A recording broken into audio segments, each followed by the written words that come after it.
Últimos minutos de hora 23 nos vamos a ocupar de hablar del hantavirus, un problema que se ha originado en algunas zonas del país, básicamente rurales, pero que debe generar acciones de alerta y de cuidado en la población en general, de acuerdo a recomendaciones del Ministerio de Salud.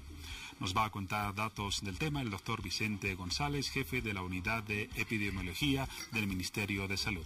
Doctor, buenas noches, bienvenido. ¿Por qué debería preocuparnos el tema del hantavirus?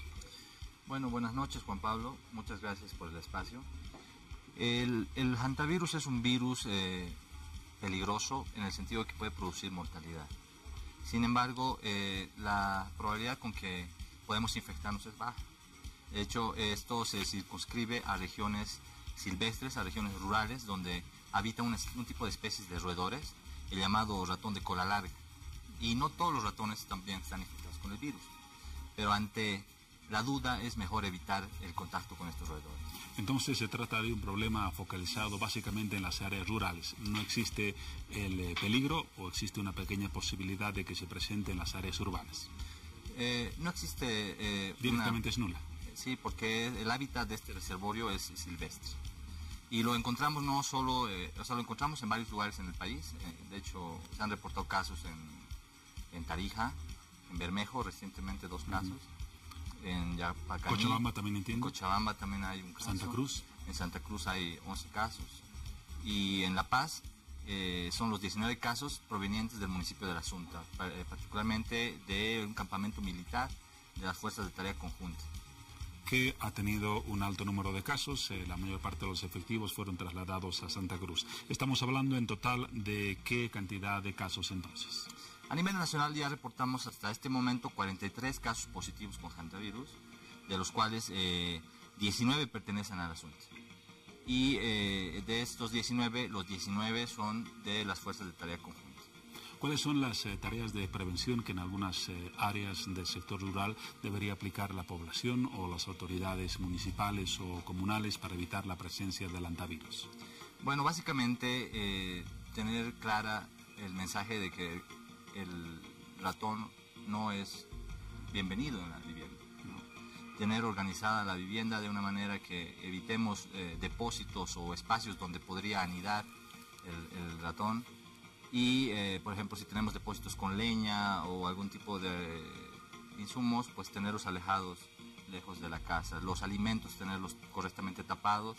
Si se almacenan alimentos en grandes cantidades, tenerlos en una altura de aproximadamente 30-50 centímetros del piso, previniendo que los roedores puedan contaminar también los alimentos. Básicamente se trata entonces de hábitos de limpieza. Esa sería la principal forma de prevenir, ¿no? El contacto con los roedores. Y el paso número 2, el exterminio de los roedores. Así es, accidentalmente también puede suceder esto. Eso fue el caso de las Fuerzas de Tarea Conjunta, que por su labor tan importante de trabajo contra la hoja de coca accidentaria, etcétera, han sido pues expuestos en áreas más silvestres, donde han podido tener el contacto con este virus. De alguna forma puede ser por vía respiratoria, porque ellos argumentan que en el desmonte generaban mucho polvo. Pero también podría ser por vía accidental, por vía alimentaria, por algún descuido en el almacenamiento de los alimentos, y accidentalmente podría haber habido una contaminación por heces u orina de estos roedores. Usted nos ha mencionado 3 posibilidades de contagio del hantavirus. ¿Existe alguna más? Puede haber por contacto, cuando manipulan a estos roedores o sus excrementos que están infectados con este virus, podría haber un contagio.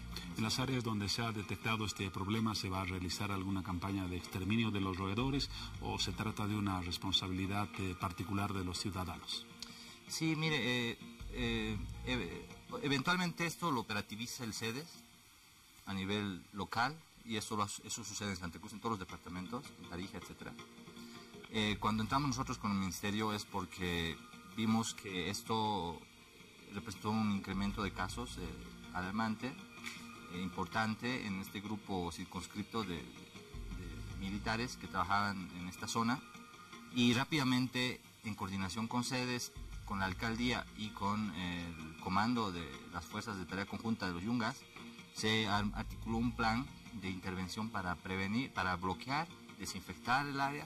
En la Asunta. En la Asunta y las comunidades aledañas. Se hizo un trabajo tanto con los médicos para hacer la clasificación de todo el personal expuesto, que son más de 500 efectivos, de los cuales se ha estratificado de acuerdo al riesgo, y aquellos que tenían un riesgo importante pues han sido derivados de manera preventiva a las clínicas para estar bajo observación. Aquellos que han tenido, consideramos, riesgo mínimo, están en observación en Caranavi, en un punto militar en cuarentena, a la espera de que ya puedan darse de alta y puedan continuar con estas labores que realizan en la zona, ¿no? Que entendemos no pueden parar.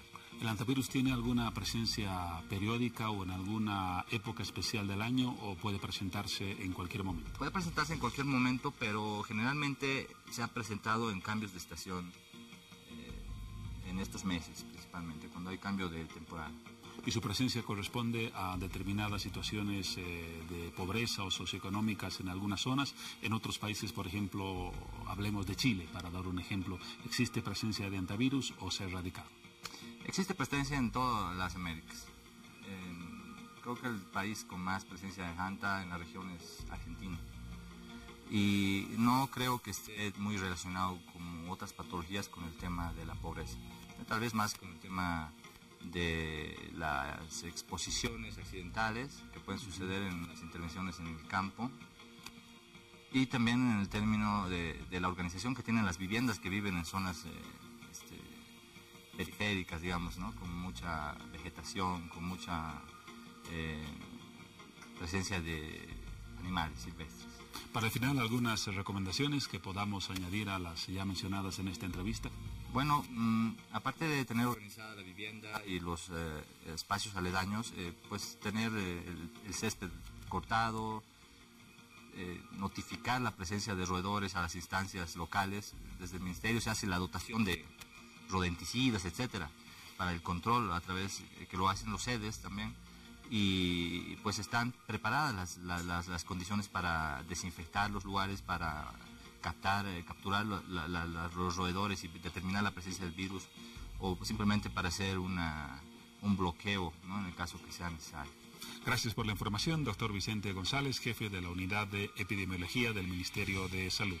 Lo dejamos para su descanso, ya lo convocaremos en alguna oportunidad. Claro que sí, mucho gusto, Juan Carlos. Hasta pronto. Hasta pronto. Momento ahora de revisar algunos tweets importantes de la jornada de ayer.